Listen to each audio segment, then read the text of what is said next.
এখন আমি যে পোশাকটা পরছি এটা সৌদিদের রাজকীয় পোশাক। যদি আমার রুমালটা একটু লালচে হইলে ভালো হইতো। এটা সাদা পোশাক পরছি। তো এটা সঙ্গে আছে সৌদিদের এটা রাজকীয় পোশাক। আমার সাথে বড় ভাই যশোরের বাড়ি। যশোর, ওনার গ্রামের বাড়ি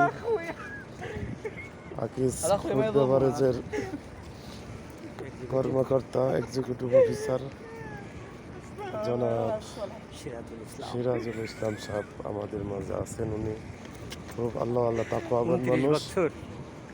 উনি 61 বছর বয়স, মনে হয় যে 25 বছরের যুবক। হার মানাই ফেলে ওনাকে।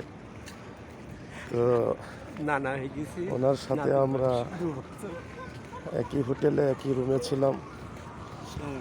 ওয়ালাইকুম আসসালাম রহমতুল্লাহ। ওনার সাথে আমাদের অল্প সময়ের মধ্যে 3 দিনে মনে হয় 300 বছরের সম্পর্ক। তো আল্লাহ ওনার নেক হায়াত দান করুক, ওনার উমরা আল্লাহ কবুল করুক এবং ওনার নেক হায়াত দান করুক। ওনার ফ্যামিলির যারা আছে, সন্তান সন্ততি, স্ত্রী পরিবার, নাতি নাতি, দুটো কন্যা, সবাই যাতে দিনের পথে থাকতে পারে, সুস্থ থাকতে পারে, সেই দোয়া করি। আসসালামু আলাইকুম।